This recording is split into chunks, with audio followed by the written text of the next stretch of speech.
Retro.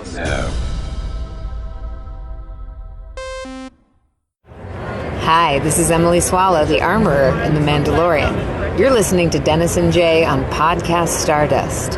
This is the way.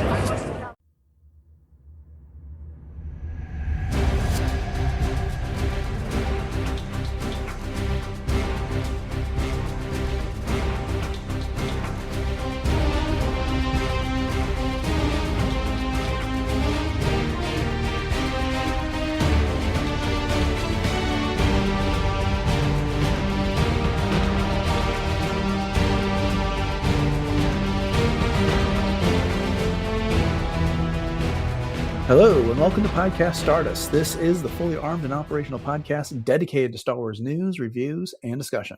I'm Dennis Keithley. And I'm Jay Krebs. And no April Fools, it's time to dive back into the Darth Bane book club. So we're going to be discussing chapter 7 through 9 here in just a second.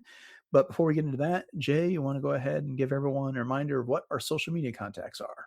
Yeah, I can't believe it's April already, but we are on Facebook and Instagram conveniently at Podcast Stardust. All right, the dish is aligned, the signal's boosted to maximum output, the shield is down, and we are now broadcasting to the galaxy. So, as I was saying just a moment ago, we're on installment 3 of the Darth Bane book club. We're covering Path of Destruction this year, and we've done episodes 1 through 3 in the first installment and 4 through 6 in our second. And we're going to be covering chapters 7 through 9 this evening. So with that, Jay, why don't you go ahead and get us started with the summary? All right. So these chapters follow Bane, formerly known as Dust, as he faces a deadly encounter with Sith forces, confronts his own fears, and discovers a mysterious power within himself.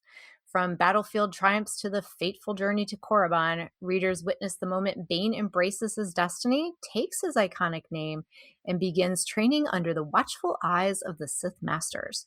These chapters explore the allure of the dark side, the structure of Sith training, and the seductive pull of power and recognition. Along the way, there exists the philosophical underpinnings of the Sith Code, the temptations of belonging, and the early signs of Bane's unmatched mastery of the dark side. These chapters are full of intrigue, action, and insight into what it truly takes to rise among the Sith. Indeed. So yeah, we got a lot to discuss tonight, and there's 3 really good chapters to go through here. So where are we starting, Jay? All right, well, let's just start with chapter 7. So one of the big things that come out of chapter 7 is kind of like poetry, it rhymes, where Des says to take what makes you weak and turn into something that makes you strong. So transforming fear into anger and hate.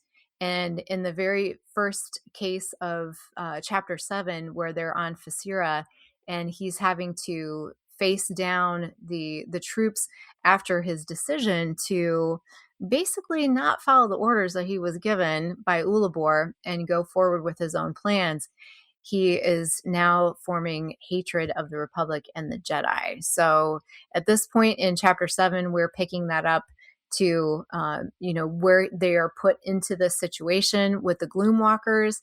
And he is now kind of realizing that, oh no, this could be maybe a little bit of a bad call, but it's too late to call off the mission. So he's making some really split second decisions here when it comes to how he's going to handle this. And they've got a couple things that are making things a little bit more difficult for him. One of these is this interesting technology called iBoxes, and all I could think of was like iPhones. This is like the early. Was this put out by Apple or what is this? But these are things that jam all transmissions, which for working with against the other forces, it could be a good thing, but unfortunately, it also jams transmissions between members of the Gloomwalkers. So Des is kind of put into this position where he's, like I said, trying to make these split-second decisions, and the only person that he is with at the time is one of his officers, Lucia, and they are trying to assess the situation and deciding how they're going to attack this outpost. So let's break it down and talk a little bit about what Des is experiencing at this point in time as far as his his doubt in the call that he made and how he goes forward with taking care of the situation, if you will. So, so where do you want to pick that up?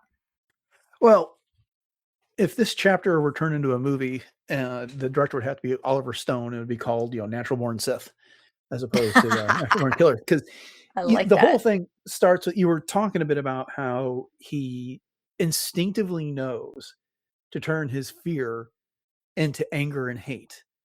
So that already parallels what Yoda says about, I can fear much fear, and fear leads to anger leads to hate leads to suffering. Or you've got the Sith code, which we'll get into in these chapters, where the Sith code is, peace is a lie, there's only passion, through passion I gain strength, through strength I gain power, through power I gain victory, through victory my chains are broken. So here it is. He had no formal training, and he hasn't had the admonishment of the Jedi. He hasn't had any Sith masters yet to give him this lesson. And this will also come up in later chapters, but he just knows that all soldiers have this when they go into combat. They have this fear about, will they get killed, or will they get maimed? Will they be stuck in a chair for the rest of their lives? Are they going to get their friends killed or whatever? And instead of letting that paralyze him like so many other soldiers does, he turns it into a source of strength. So again, he's very much a Sith without even knowing it, without even knowing that everything he does is this manifestation of the Force. He calls on it on instinct. And this is something that also get touched upon in later chapters, well, in the next two chapters that we're going to be discussing this evening. So, that really stood out to me. And he then uses that to set up that initial attack when his sharpshooter doesn't believe that she's going to be able to take out those 9 targets before they can open up the guns on the gunships on their attacking forces. He just does it. And when it's all over, he has no clue how he did it. But, he reflects on it a little bit, and it kind of terrifies him. But at the same time, it's just he just did it. He has these instincts. It's really the Force, channeling through him, but he just doesn't know what's going on there. Right. And even, Lucia and Des even says that this is almost hopeless. But then when he grabs her rifle, and they even go on to say that he's not a sniper, he's not trained for that. So what was it that came over him? So he does act on this instinct. And so, we talked a little bit about in our notes, we had temptation versus inevitability.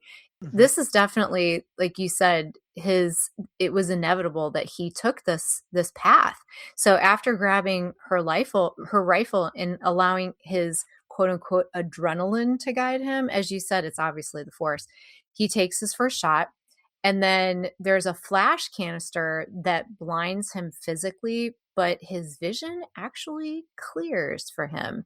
So this is just like in the dark, in the previous chapters against the Republic grunts, that there's this kind of darkness that comes over him where he can't see. In this case, it's blindness, but yet he's able to see everything that he's doing without question. And they even say in the book that all of this happens within seconds, and it's just, bam, bam, bam, boom, boom, boom, 1, 2, 3, and it's done. And then Des, as you said, he doesn't really, he can't even believe he did it. He calls his actions both exhilarating and terrifying. Where had this power come from, and why couldn't he control it? So, is it kind of surprising to you, though, that Des never really entertained the idea that it could be the Force? No, and here's why.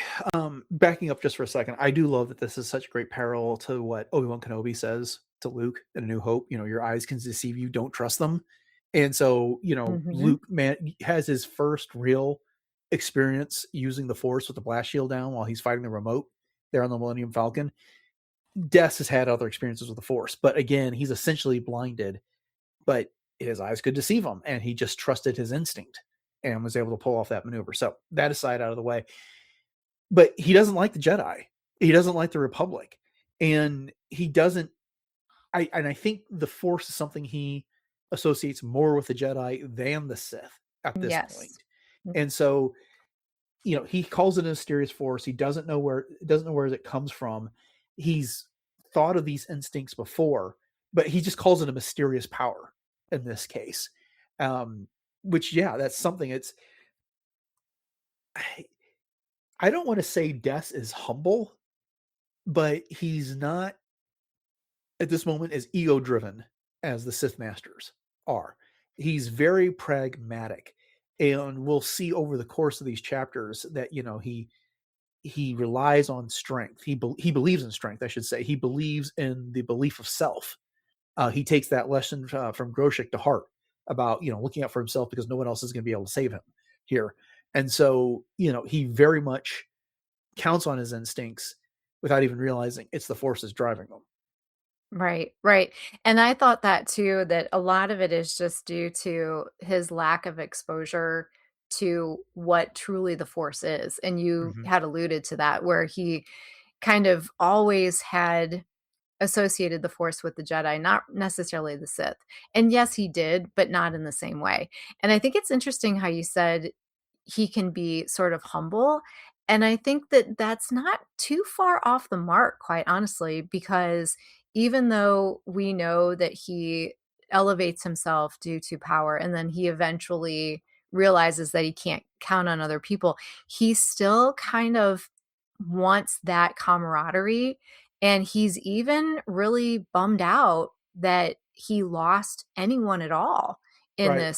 this victory, quote unquote. So he was able to keep the Gloomwalkers casualties under double digits. He only quote unquote lost 9 to the 43 Republic that had died, but he still felt like he failed his people somehow. So there is kind of this kernel of humility in a way that's there, which I think is kind of interesting as his character develops, and where does that go kind of Yeah. thing. But his beginnings are kind of humble in that way, quite honestly. Yeah. And I also think, I think you said something very important, which is he doesn't really know what the Force is. He just knows the Jedi use it, and he thinks of the Jedi as warriors. And so I think for him, the Force would be something that would be much more tangible in a fight. Like it would give somebody that ability to be stronger, or that he's not thinking of it as someone that would get as something that would give him insight, as something that would be allowing him to enhance those instincts. It'd be much more of a, like, if it's going to help me swing the lightsaber better type of a thing, Mhm. not allow him to do things he didn't even know he was capable of. Right, right. Yeah, so at this point then, Des, once he gets back to camp, Ulabor is there to greet him, and he is the pleasant officer as always, and he has Des arrested and, talks about that he's gonna be court-martialed, and of course, his people are gonna stand with Ulabor instead of him, because he's just filth and all these things. So they take Des away and they shackle him, they throw him into a pit, and he's left there, to kind of think about his actions, if you will. So Des is wondering, what's going to happen to me? Am I going to be court-martialed? How long am I going to be here? It's very degrading where he is in this hole, and even some of his physical needs have not been met, and so it kind of goes into that just a little bit, and then he goes on to say too, I thought it was kind of interesting, that the Sith didn't keep prisoners for long. Mhm. And so that was kind of, before we talk about the ending of chapter 7, did that surprise you at all, when that, because that statement to me kind of spoke volumes, but I want to get your take on that.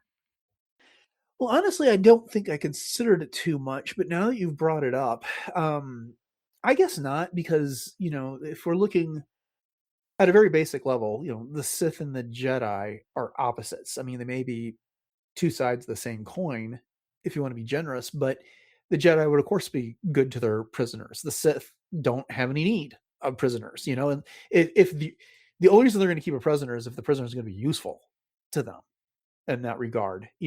Frequently, as we'll come to find out during some of the training that Bane gets, they have different type of Sith warriors, and many of them are disposable in this case. And so what good is a prisoner, right? I mean, it's already someone who's failed you. I mean, this is Darth Vader's mantra. You failed me for the last time. I'm not going to bother throwing you in a cell.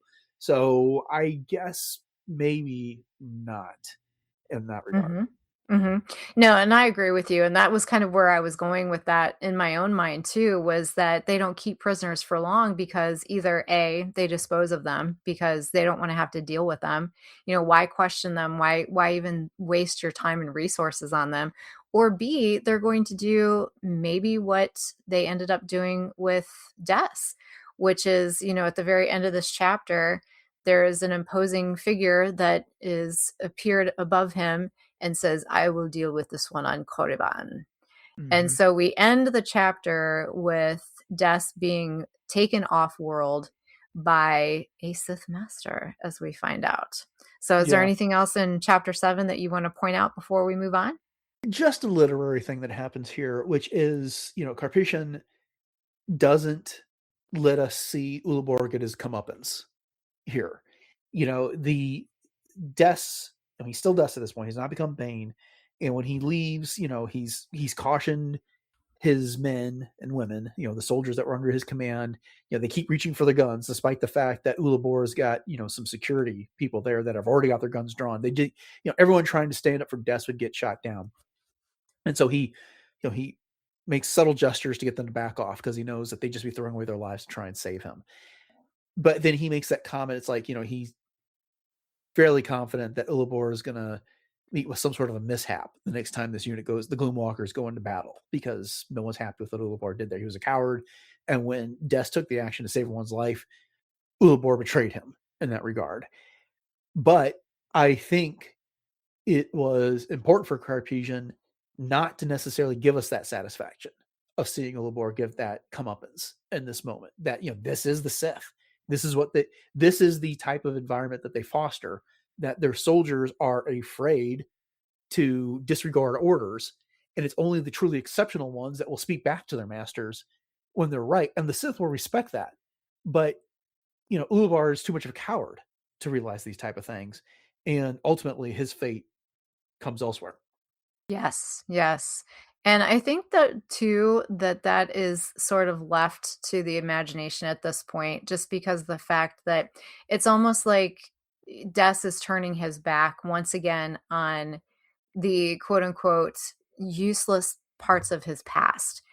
Just like when he left Apatros and he had to turn his back on the mines and, Gerd and all of the things that happened to him there, is that Ulibor he's inconsequential at this point. You know what I Right. mean? So I think it was sort of a, a purposeful ignorance to his needing to be paid attention to, I guess you could say.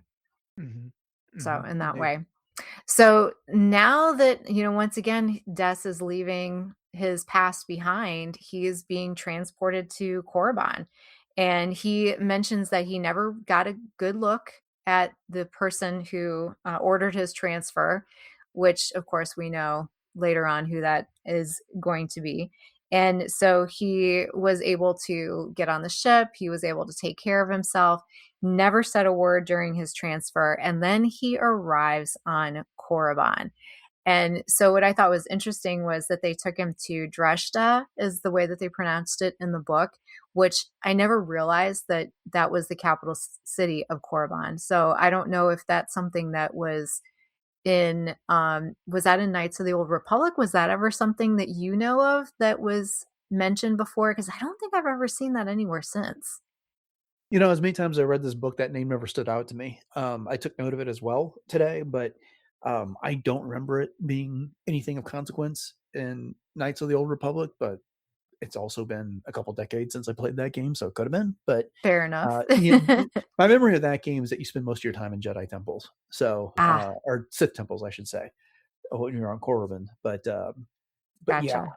yeah. Gotcha. So I just thought that was a fun little, aside kind of thing. But what I think is more important than that is just the fact that as soon as Bane, well, Des, he's not Bane yet, as soon as he sets his foot on Korriban, he can feel the power. But yet he kind of brushes it off a little bit in that, oh yeah, I realize that this was, a very dark and forbidding world, but the power is but a shadow of what it once was. So it's almost like he was trying to convince himself that what he was feeling wasn't what he was feeling. You know what I mean? Hmm. Yeah, well, right. And, we've talked about this an awful lot, but I think it's worth mentioning that, here he is on this new strange world.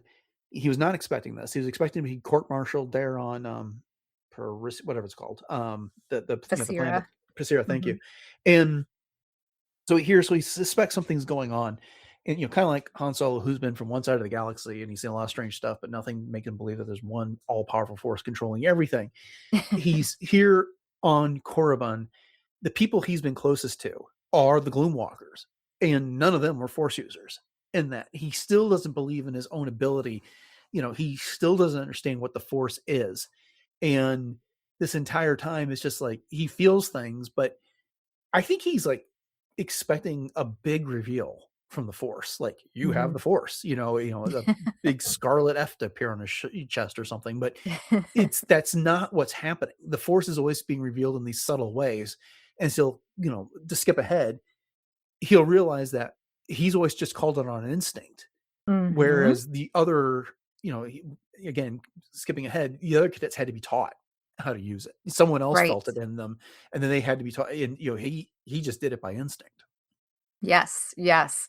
And so that's exactly what I was thinking too, is that he's always kind of tamped down that feeling Mhm. that, and kind of discounted it in a lot of ways, that he's feeling something, but he's not really giving it a true, name or the true strength of what it is. So, yeah. Mhm. So he's taken down and down and down and down several flights of stairs, and it keeps getting darker and more narrow, which I also think is a very interesting visualization by a female.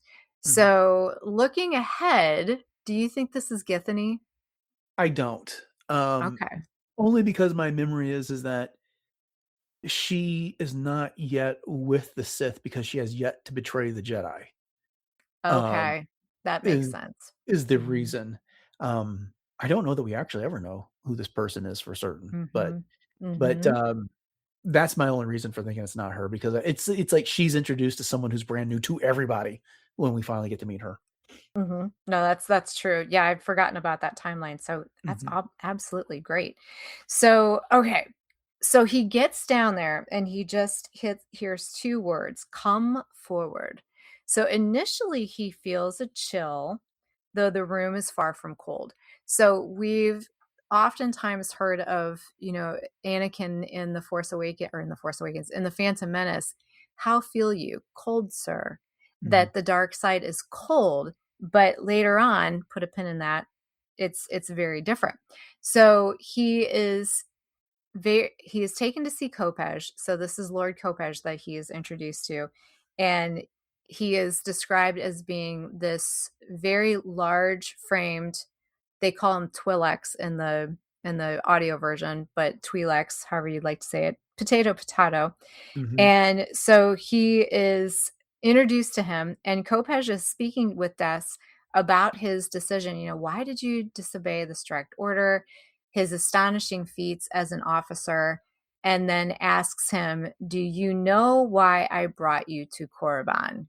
And Des just simply replies, "I feel I've been chosen for something."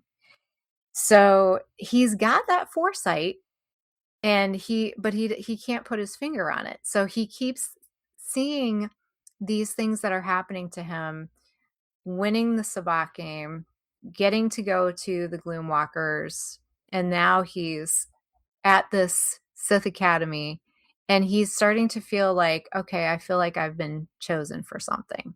So do you Mhm. feel like he's finally kind of getting it at this point?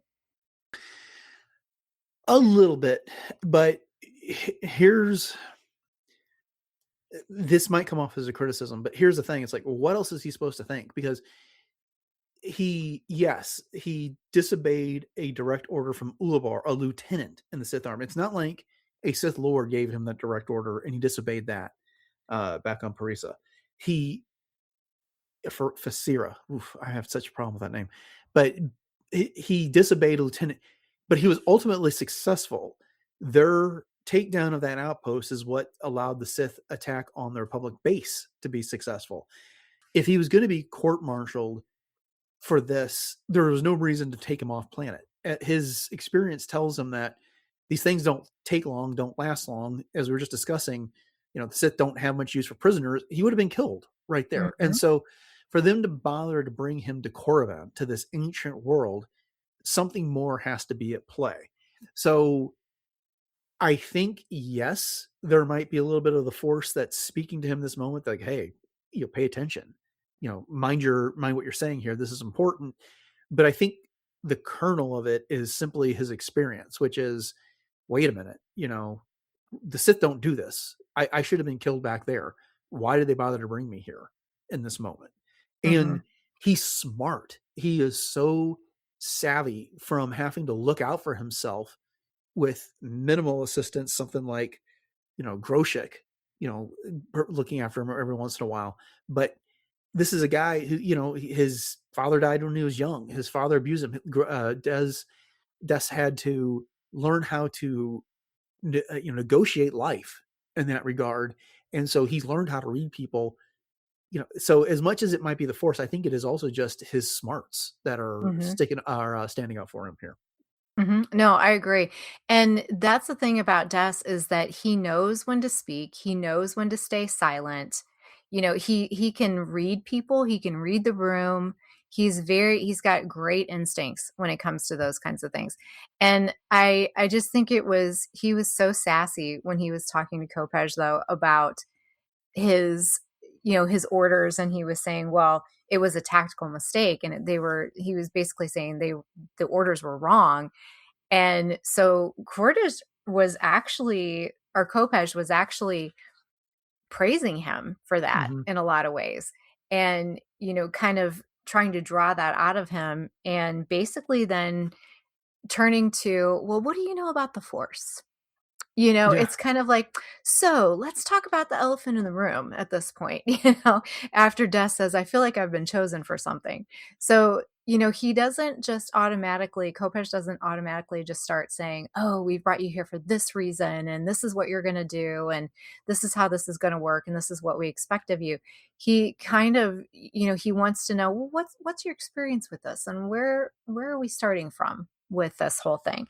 And so Des goes on to explain to him, that it's something that the Jedi believe in. It's some great power that's just floating out there, in the universe somewhere. And Kopech basically reels him back in and says that, the beliefs and things that are very exaggerated are common enough, but those who don't understand the ways of the Force regard such tales as myth or legend. But the Force is real, and those who wield it have power you can't even imagine. So this is the first little dangling of the carrot, so to speak, in front of Des's face that hopefully makes Des want to jump on board and follow them, because Kopech truly believes that there's something special about Des, as he says at the very end of the chapter. But then he goes on to say that the Force is real. It exists all around us. You can feel the power in this room. Can you sense it? And this is when Des says, I can feel it. It's hot, like a fire wanting to explode. And then Kopech says to him, that is the power of the dark side, the heat of passion and emotion. I can feel it in you as well, burning beneath the surface, burning like your anger. It makes you strong. So what I picked up on that was the kind of difference between, as we said, the Force, the dark side of the Force feeling cold versus it feeling hot. So what's your take on that? Well, the two biggest pieces of context for the dark side feeling cold is Anakin when he's talking to the Jedi Council in The Phantom Menace, and then Luke when he wanders into the cave in The Empire Strikes Back. And when Yoda asks Anakin, "How do you feel?" Andy's response is cold, and then Yoda goes on about how he feels fear in him. Similarly, we don't get as much dialogue, but it also involves Yoda. When Luke is getting ready to that cave, he feels something cold, and he asks what Yoda tells him what's in there, or Luke asks Yoda. Sorry, I'm getting tongue tied. Luke asks Yoda what's in there, and Yoda tells him only what you take with him. Well, Luke is taking in some fears and some doubts, and so he feels cold. In this moment, Bane or Des is not afraid. So he's not feeling the cold. We've already talked about this. He already knows how to challenge that fear into strength, and into passion. And passion is something that is hot. And so I think that's the difference here. Yeah, the dark side can feel cold, but that's when you're not using it, when you haven't successfully. There's a bit of alchemy, so to speak, involved in this. Is where you're taking the fear, taking the cold, and you're turning it into something that's hot, that's going to give you strength. Hmm. So do you think that those who are more leaning towards the light side of the force feel the dark side as cold, whereas those who embrace the dark side feel it as hot? That's a possibility. In other places, those are on the light side that feel the dark side. It's like an ugliness. It's a foulness that they typically feel.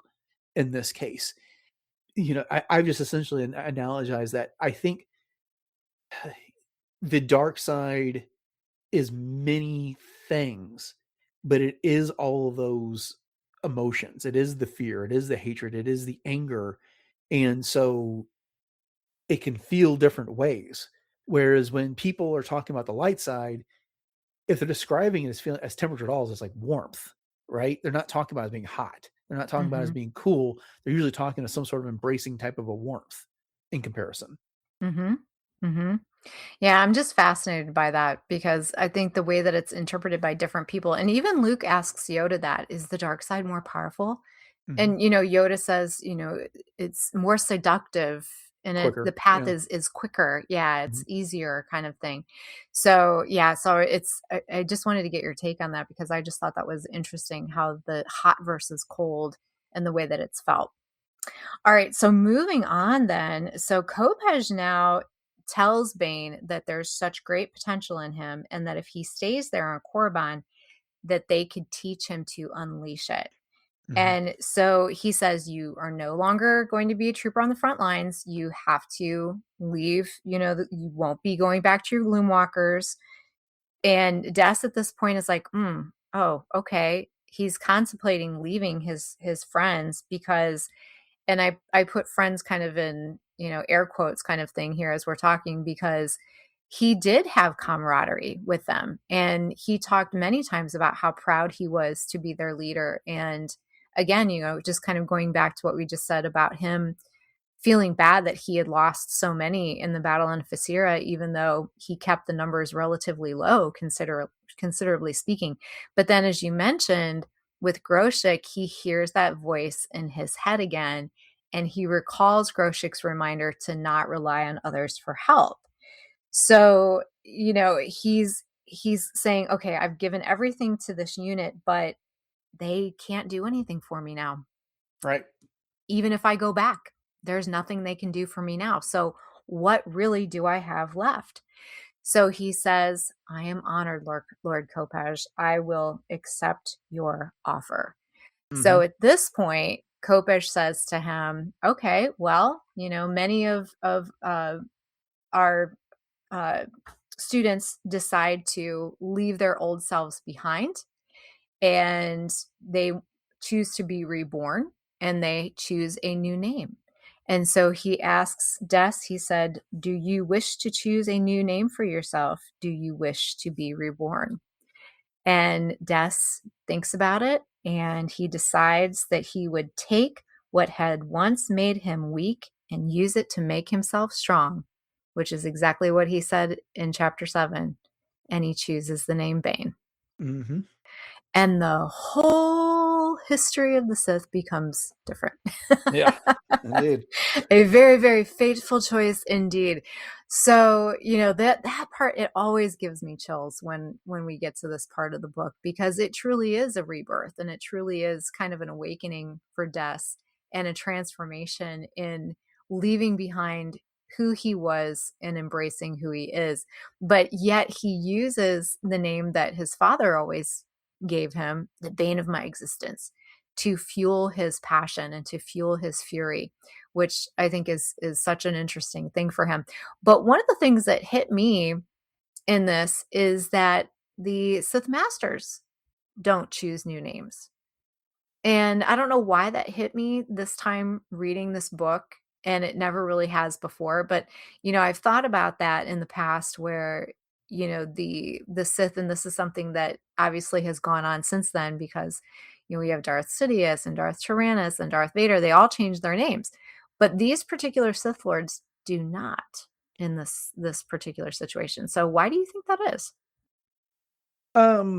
Well, I mean, part of it is Githany, who we alluded to, and for our readers who haven't gotten that far, she's a Jedi. She doesn't pick a new name when she gets there either. Right. Yeah. And so, I don't know that it is. I'm not sure it's a requirement, and I also think it is Bane in this situation was not brought. This will be a conversation here that Kopej, and I'm glad you're saying that name before I did, because I'm not listening to the audio version. I've been calling him Kopex, but Kopej, has that conversation with Cordis after Bane leaves about who Bane is, and Kopej and Cordis have kind of like always been true believers to the Sith, whereas having someone like Bane, who is an adult or a young adult at least, come in, how do you get him to identify with the cause? Well, you give him the secret handshake, you give him the fancy uniform, you have him change his name to something, you have him change his identity to this. So maybe that's it, which is he was extended an offer which he accepted, unlike some of their others who are brought in as children who don't really get that choice, and then they're just brought up that way. They don't know any other way. Bane was something else. And so it's the, part of changing his identity is the active changing of his name. Mm-hmm. Yeah, no, I totally agree. And you brought up this meeting between Kopej and Cordis here at the end, and it hit me also that this is very similar to in the Phantom Menace, because Kopej is kind of like the Qui-Gon in this instance. Mm-hmm. And he's defending Bane in that, no, he's not too old to start the training, because Cordis says, oh yeah, most of our recruits are younger. And Kopej even calls him out and says, now you're starting to sound like the Jedi. Yeah. They're going to start taking them as infants at some point. But Kopej, and they do. And they do. Yeah, which is hilarious. But Kopej basically, says the same thing that Qui-Gon said about Anakin is the chosen one, in that he believes that Bane could potentially be the chosen one of the Sith, which they call the Sithari. Mm-hmm. Yeah. So yeah, very, that'll come up quite a bit in the next couple chapters too. Absolutely. And I love how Cordis, caps off this chapter. He says, before he can claim that title, he'll have to survive his training. Mm-hmm. Dun, dun, dun. Yeah. So that brings us to chapter 9. But is there anything else that you wanted to say about chapter 8 before we move on? No, I mean, I like some of the stuff that gets discussed here. There's Kopej is kind of prophetic. He talks about how, there's this war going on in the galaxy, but armies are not going to be the ones that determine it. It's going to come down to the Jedi and the Sith, and whoever wins is going to control the fate of the galaxy for the next 1,000 years. But he guessed it, right? Because, it's not to spoil the end of this book, but we all know Bane is responsible for the rule too. So there's not going to be this entire Brotherhood of Darkness for too much longer. And being a little bit liberal with numbers here, it is in the Phantom Menace where Yoda and Windu are talking, and it's, the Sith have been gone for 1,000 years. We would know their return. Well, this is what's getting alluded to. That this is a very seminal moment in the history of the galaxy where the Sith are about to disappear for a long time, and the Jedi are going to be left in charge of Mm-hmm. what's going on with the galaxy, and they are going to control the fate of the galaxy for a very long time until they're overthrown by the Sith. Right. Right. Yeah. And there's so much to that. And I love the fact that this book, even though it's not quote unquote canon, really does help to kind of solidify the whole, rule of two thing and how it began and all of those things. And I can never get enough of this book, and I just say. Yeah. So we're actually getting into part 2 of the book at this point in chapter 9, and it starts with the Sith code. Peace is a lie. There is only passion. Through passion, I gain strength. Through strength, I gain power. Through power, I gain victory. Through victory, my chains are broken. And so Bane, the newly appointed Bane, is now kind of letting this mantra, this code course through his mind and through his veins. And it's very mysterious to him at this point. It's very new. And all of these things are very new to him. And so he's trying to understand, what is his place in all of this? And so one of the things that I'd put into our notes is the Sith as an institution versus an idea. So it's very different, obviously, at this point in the stages of the Sith in the way that they are trained. So there's different levels of training and recruitment. And Kopej explains this to Des. So he says it's in large part separated by promise and ability. So how much promise is there in their recruits and how much ability do they think that they have? So he explains it that level 1 is Hanagur, Gentes, and Gamor. These are Sith warriors or marauders. You're basically taught to channel emotions into mindless rage and battle fury. And so as he's being told this, Bane thinks, through passion, I gain strength. So he's trying to put kind of a name with a face in some of these things. So then Kopej goes on and says, okay, level 2, Ryloth, Umbara, Nar Shaddaa. These are creatures of shadow who use the dark side for secrecy, deception, and manipulation to become unstoppable assassins. Yeah, let me interrupt for just a second. Yeah, go for it. Yeah. Just to make sure that people understand that these names you're reading off are planets that this training is happening on, and those aren't, that Ryloth and Bar and Narshad are not actually creatures themselves.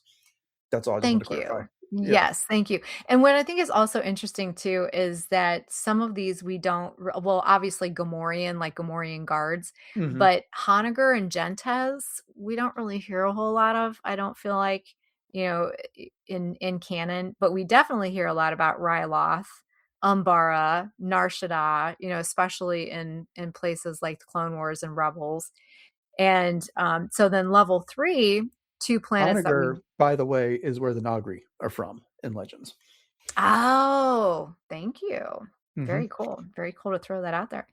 But level 3 is 2 planets that we're definitely very attuned to, if you will, Dathomir and Iridonia, which ironically we were just talking about in some of our Clone Wars discussion, which is where the Night Brothers, such as, Darth Maul species had originated from. And obviously Dathomir is so big with Legends and also with the Night Sisters and all the things. So in the level 3, the Dathomir and Iridonia, this is most similar to Korriban, where apprentices study under Sith masters and become adepts and acolytes, kind of like counterparts to the Jedi Knights. So, they're up there. But then level 4 is Korriban. Only those with potential to become Sith lords. And so then Bane thinks to himself, through strength, I gain power. And then Cordis goes on to say, great things are expected of the apprentices here on Korriban. The training is difficult, but the rewards are great for those who succeed. And Bane thinks, through power, I gain victory. And then the last thing Kopej says, you have the potential to become one of us, one of the Brotherhood of Darkness. Together we can cast off the shackles of the Republic. And Bane thinks, through victory, my chains are broken. So he realizes at this point that I am in a position of true power right off the bat. I've got a lot to learn, but I've been truly chosen for something great. So he's starting to step into that role. What do you think? Yeah, just as a point of order, it's actually Cordis that's having this conversation because Kopej has Or gone back Cordis, sorry. Yes, to yes, Barrett. yes. Thank you.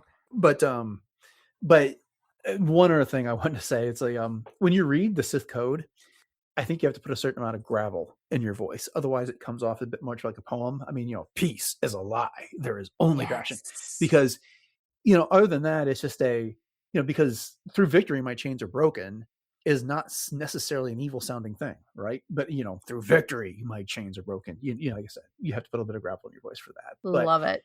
yeah, I enjoyed this discussion between Cordis and Bane here, talking about the different levels and the different potential here for all of their talk about equality here. And even looking at the end of the last chapter where, Cordis is suspicious that Kopej has brought this new recruit to him that's an adult and things like that. And then Kopej has to point out, it's like, you're thinking of the old ways where we're at each other's throats. No, we're not like that anymore. It's we're all working for the greater good of the Brotherhood of Darkness. It's like everyone's falling back on these bad habits, the old habits and their instincts here. It's like, well, it wasn't working when we're at each other's throats, so now we're working together.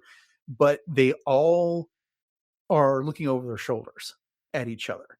And there's supposed to be this equality, but then they still have these different levels. And the lowest one of which is like, these guys have some talent in the Force, but we're going to turn them into mindless, furious warriors that are basically going to go out there and destroy everything until they get destroyed themselves. And then you get these other assassins and stuff like that. But no matter how good they are, they can't elevate themselves to the level of Sith Master. So this idea that there's this Brotherhood of Darkness that is now working on this level of equality, and that's what they've been selling people across the galaxies, that you should fight with us against the Republic because, we respect strength. We respect your ability to fight. And, that's what attracted Bane. At the end, they're placing an artificial cap on how far you can rise in this, Sith society, that it ultimately is your ability with the Force that's only going to get you, so far.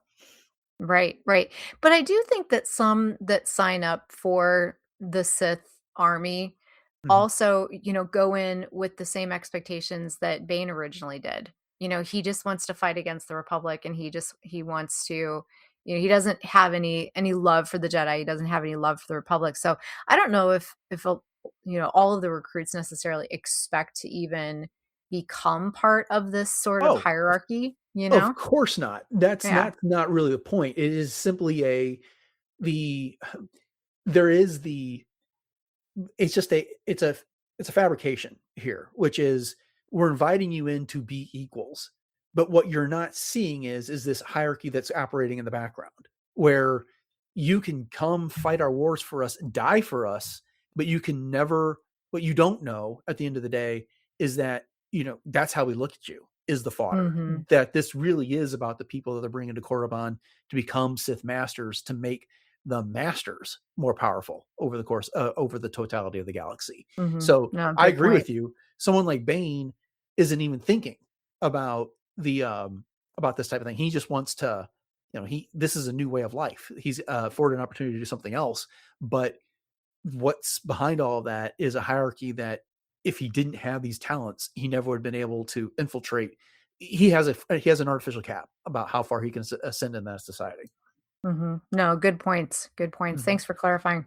Mhm. So, all right. So moving on then, Bane starts his training, and at first he actually feels a little vulnerable, but then he is realizing that he, as you pointed out earlier, he'd been using the dark side all along, and Mhm. even without training, he was still far above where a lot of these students are, coming in. And if anything, the other students should be worrying about him, which I think is a great way for him to, start going forward with this, because if he puts himself on a level lower than his other recruits, then he may not reach his potential. But him feeling like, I belong to be here, Mhm. there's no reason why I shouldn't be here, and I'm actually ahead of some of you. It puts him into that frame of mind to really embrace what he's doing. And what I thought was interesting when they said that students actually learn at their own pace, they're driven by their desire and hunger for power, is, in that there are basically 6 apprentices for every master.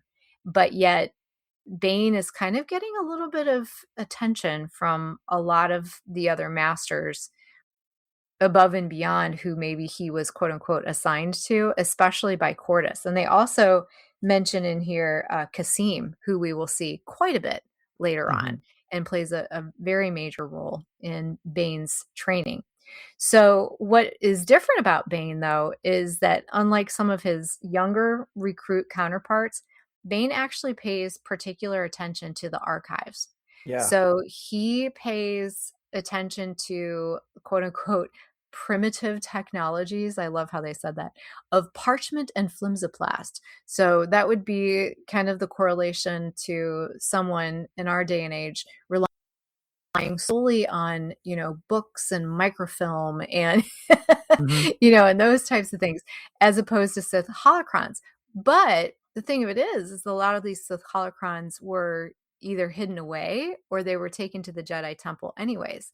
So a lot of his younger counterparts, they didn't have the patience really to even want to sit with some of these archives. And so Bane, being a little bit older, he said, well, you know what? I had to have a lot of patience on Apatros mining. And so he actually spent several hours every day studying. And so this is something that, of course, later on is really going to set him apart in his knowledge and his desire for wanting to do the things that he did. But, one of the things that I wanted to ask you was, did it surprise you at all that given his upbringing on Apatros and being in the mines all the time, I mean, they never really talked about any kind of schooling or training in education whatsoever, that Bane could read and that he could read very well? That's a good point. I mean, he doesn't, it's not like he has blessed with resources. Forgive me this analogy, but he reminds me of Alexander Hamilton in this regard. He's got to fend for himself, so he started reading every treatise on the shelf. I misquote, I'm no Lin-Manuel Miranda, so I'm not even I trying. love that. But he is self-educated to a degree. He was savvy to what was going on with the war. He was aware of current events back on Apatros, right? And so now he's here in these archives and he knows he has not had as much experience as many of his younger counterparts, which were brought into the Sith Order earlier. We're given this training. And like you said a moment ago, the students proceed at their own pace and it's driven by their desire. But unlike the other students who are so eager to get to the finish line that they're taking the shortcuts, he's the one that is looking under the hood, so to speak. He's not the mechanic who can just change your spark plugs. He can change out the valves. He can repair the whole engine is what Bane is looking at. It's, as Sidious will say later, to understand the great mystery, you have to understand all of its components in this case. So yeah, the Sith are at the disadvantage compared to the Jedi because, after Revan from 3,000 years earlier, the Jedi were trying to wipe out all existence and knowledge of the Sith, and they've done a good job of getting rid of a lot of stuff. And the Sith have had their artifacts and teachings scattered across the galaxy, so they are relying on these old teachings that are only available on scrolls and in flimsy past and paper and the like. And it makes them work that much harder.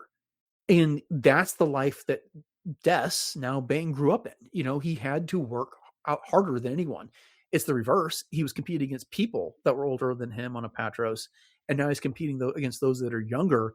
But he's learned that patience. He's learned to judge others. He's learned, he's very wise about acquiring skills. And if he can't manifest the force and abilities right now, he can at least learn what's behind it to help enhance that later. Yes, and I think that he also realizes as well, even though, as we said, that they value the power of the individual, that he wants to set himself apart. That yes, he wants to train, he wants to learn everything that he can, that all of the other Sith apprentices are learning, but he also wants to please the masters. And he even says this at the very end, in that the teachings of the Sith masters can make him strong, but he wants to please them, and through that he can unlock his full potential and one day sit among them. So Mhm. at this point, he is seeking that belonging almost, and he realizes that he can do that by also appealing to the knowledge of the Sith, not just the power of the Sith. Right. Yeah. Yeah. So I think Yeah. that's a big part of that. So before we move on to the last part of the chapter, is there anything else that you wanted to say? Oh, just that I really appreciate the thought that Karpyshyn put into what's going here on Korriban, these archives and this method of teaching in this academy. I mean, this is to make it a bit of an exaggerated claim. It's kind of like what J.K. Rowling did with Harry Potter and Hogwarts, right? She set up a school, she set up a thing like that. Hers, the school plays a much bigger role in her books than what Hogwarts does, than what the Sith Academy hears. But he still had to come up with what the school is, what the training was, what these archives were, and what they would mean to someone like Bane. And so that world building was important, and it really does help set the tone and the mood and the environment or everything that's happening in this book. So kudos to him. Oh, absolutely. And it also sets Bane apart as a very unique character as well, not Mm-hmm. just as a Sith, but just as a visionary. Mm-hmm. And so, yeah, so I definitely agree with that for sure. So then the very last part of this chapter switches gears, almost like, okay, we got to pay the bills, so mommy and daddy have to go to work, kind of thing. Right. So we have the first battle of Rusan, and Lord Khan is in a meditation sphere. They're above the planet and they're fighting against the Republic. And so these meditation spheres are basically, the purpose is to throw the enemy ranks into chaos, feed on their fear and hopelessness, crush their hearts and spirits with bleak despair. So basically, he's kind of getting into the minds of the Jedi fighters and trying to get them to give up. So what I thought was kind of interesting about this is that, you mirror that with the Jedi meditation that was going on, which was meant to bolster and support the morale of the Jedi. So you've got two sides going on here. One is trying to break down the other side, and then the light side, the Jedi, are trying to lift their own up. So, I guess my initial question is, why would the Sith not want to bolster the strength of the dark side in their own troops and fighters, as opposed to attacking that of the Jedi? Well, they do a little bit here in this regard. And, this whole concept of a battle meditation was introduced by Timothy Zahn for the Heir to the Empire trilogy. And I can't remember which one of the books, but there's this discussion, I think maybe in the first one, Heir to the Empire, where, and I can't remember who said it, was noticing how the Imperial fleet kind of fell apart right after the Emperor died. And it was this presence of the Emperor that was helping, through the Force, guide the Imperial fleet as they attacked the rebellion. And so that's when they went after Jorah Sabaoth, to that clone. That was one of the reasons anyway. And he effectively helped coordinate the Imperial remnant fleet under Thrawn against the Republic. What was of that, that they had a fleet, which was not much at that time. So there was that introduction of that idea. And then in the Knights of the Old Republic game, one of the companion characters, Bastila Shan, also had this ability. And throughout that game, she's a Jedi at one point. She kind of gets turned into a Sith momentarily. And so she uses her abilities on both sides of that battle here. But yeah, I mean, it is, to more directly answer your question, the Sith typically, they are about scaring, they are about demoralizing in this case. And so while the Jedi would not think to use their will that way to demoralize somebody, they might try to trick them a little bit, but they aren't, but it is much more about the coordination, and it's a blanket, so to speak, offering that warmth as opposed to the heat or the cold that we were talking about earlier. Mm-hmm, mm-hmm. And I think it was interesting how they framed it too in the novel, when they say it's an art, the Mm-hmm. art of battle meditation, a weapon passed down from the ancient Sith sorcerers. So again, Karpyshyn is framing this as some of the old ways, as opposed to what Bane, ends up rejecting later on. But didn't we see some battle meditation in not only some of the expanded universe types of things, but wasn't really in The Rise of Skywalker? Isn't that what Sidious was doing at that point? Was kind of a battle meditation to keep all of the ships going, or no? I don't recall that so much. I mean, there was the beacon that had them all rise. He used the Force to I guess you could interpret he used the Force to bring them all out from where they were buried under the surface of Exegol. Mhm. But Yeah. but after that, they were kind of left to their own devices. I mean, the ships hadn't even completely fully powered up before, the Republic, what was left of the Republic and the Resistance fleet, they're just people, showed up to destroy them all. So Good point. Because I was trying to remember, because I knew that when they rose up, that, it was kind of that big moment. And so I yeah, was like, oh, could that he have been raises some his sort of, hands up like he's conducting an yeah, orchestra or something like that. I think it offers that ambiguity, right? I mean, it's partly theatrical, and it is just this it's my grand triumph, as he summons his, the Sith fleet there. But yeah, I don't think he actually. gotcha. The next thing he does is he uses that once he's taken the power of the dyad. He uses that Force lightning to decimate most of the Republic ships that are there. Mm-hmm. Mm-hmm. So I guess my question to you, kind of getting back to the novel, is, Khan and Kopej are both fighting on the front lines of this after Cortis had just explained to Bane like the entire hierarchy of who does what and why, but yet they're fighting on the front lines. So does Mhm. that kind of go against sort of what they were just talking about to you, or not? Mm, perhaps in the sense that you could look at the idea of being in battle beneath them, but they are the overlords in this fleet.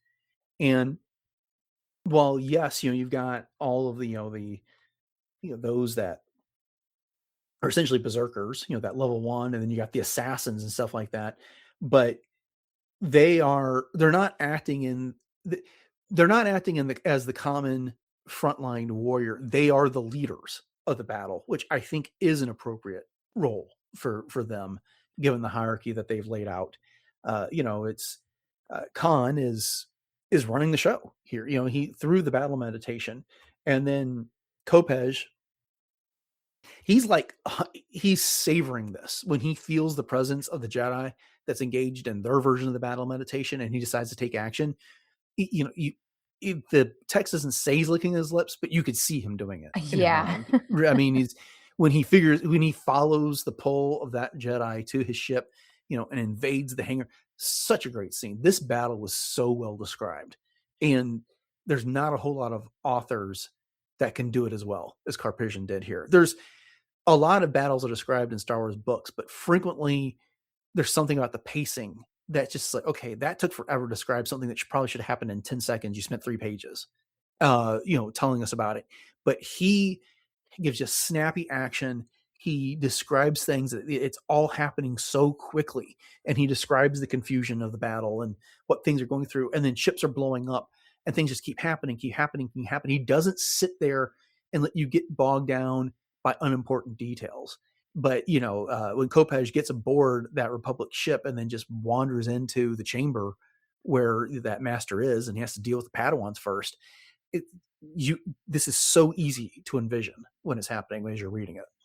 Oh, I totally agree. And I'm with you, because a lot of times, I'm not going to lie, I get a little like, okay, let's get through this battle so we can get Mm-hmm. back to like what's really going on. And so there is kind of an art to telling space battles very well. And you're right, Karpyshyn does just an amazing job. And you're right. I mean, the moment that Kopej lands in the docking bay of the Republic ship, quick aside, it reminded me of like Obi-Wan and Anakin Yes, in Revenge of the 100%. Sith, because he cuts down like these two little Padawans. He's almost like, "Why are you in my way?" Mm-hmm. And then he finds. I think it's important to note that the Jedi Master that he finds is a Saurian, Mm-hmm. which is also the same species as Ki-Adi Mundi. Yep. So, and I wondered if they chose her because she's got extra brain power kind of thing. Mm. But what was, I think, important as well is that this master, like you said, is just nonplussed by him being there and just keeps going on with her own battle meditation to try to make sure that she's bolstering her Jedi troops. And so it's almost like an empty, hollow victory in some ways for Kopej. He just kind of cuts her down and then just says, peace is a lie, like Yeah. whatever. And so, for him, it was kind of like, whatever, I guess that's okay. But the Sith were able to reach their absolute victory in the battle afterwards because the Jedi were so overwhelmed with Lord Khan's, aversion to the light side and battle Right. meditation. So yeah, Right. so they were able to win. Yeah, I thought that statement that Kopej makes, that peace is a lie, says volumes here because even thinking to Revenge of the Sith, where Anakin is talking to Palpatine about the difference between the Jedi and the Sith, and then Anakin says that the Jedi are selfless. Here, the Sith think only of themselves. This is a great illustration of that here, which is this Jedi Master is doing everything she can to down to the last second to support the Republic fleet here, and trying to give them that last chance to the point where she does not defend herself. And then Kopej looks at her like a sucker. She died, and it's ultimately a pointless death because the entire Republic fleet gets routed in this situation, and he picked the path that preserved himself.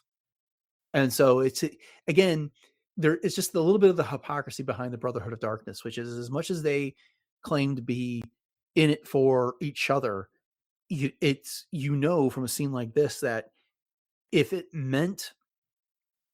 came down to a Sith Lord to choose the Brotherhood over themselves, they're always going to pick themselves. Whereas the Jedi in this instance picked the fleet, picked others, even though it cost her life. And it didn't save the fleet, but she went down with that belief. Yes, well said. Well said.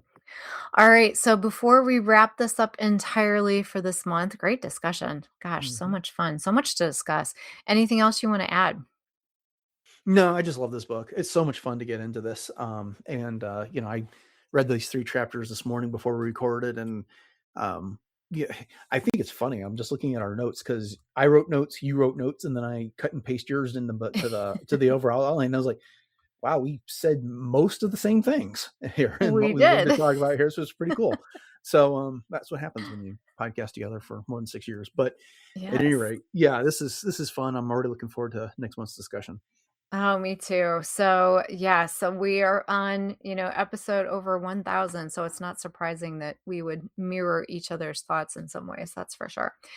So, all right. So let's go ahead and wrap it up then. Thank you all for joining us for this episode of Podcast Stardust and this discussion of Darth Bane, Path of Destruction. So, once again, thank you for following along with us. We are having such a great time with this discussion, and we hope you all are too. So make sure you tune in next month for our next installment of the book. And before we go, just want to let you know where you can subscribe to all the shows, and also where you can find some other great shows to listen to. So hit us up over on RetroZap, and you can subscribe to Podcast Stardust over on RetroZap. And you can also find some other great shows over there as well. So there's everything from Agents of S.H.I.E.L.D. Case Files, Animated Cast, Brews and Blasters, Dork Lair, Dunecast, Enjoy Stuff, Love, Death, and Robots Plus, Superhero Street, and some back episodes of Warp Trails featuring Dennis and his wife Beth. And we'd also love it if you would rate and review the show. And Apple Podcasts is always the best place to do that. It helps to boost us up those algorithms, which is really helpful. But we'll definitely take ratings and reviews anywhere you'd like to leave those for us. And also, if you would share the show with your friends on social media and let us know what you thought there as well. So, Dennis, can you remind everybody where those social media contacts are one more time? Right. So the show is found on Facebook and Instagram at Podcast Stardust. And I promise I'll catch up on the Facebook post here soon, but I was on vacation and forgot to do that. But beyond that, we do have a presence on Pinterest, and then the show is available on YouTube and YouTube Music as audio only. If you've got something more to say that is not well suited to social media, email us at podcaststardust@gmail.com. And if you're looking for some Podcast Stardust t-shirts and other merch, you can do that at TeePublic, and there will be a link in the show notes for that. Jay, what is the latest in cosplay? All right. Well, you can always find me over on my Instagram, which is at j.snipscosplay, mainly as Ahsoka, but you can also find some other fun things that I'm up to. I actually just recently did a fun little Alice from Twilight cosplay that I posted over there as well. So, like I said, you just never know what you're going to find. So, once again, that is at j.snipscosplay. So, Dennis, why don't you let everybody know what's coming up on the show? Right. So on Friday, we'll be wrapping up the week with a look at some recent Star Wars news. And then on Monday, we are getting back into the Clone Wars rewatch. And actually, the next 2 episodes will be featuring that before we return our attention to Maul, Shadow Lord. So we're excited about that. Okay. With that, thanks for listening to episode 1015 of Podcast Stardust, everyone. Have a great rest of your week. And until next time, may the Force be with you.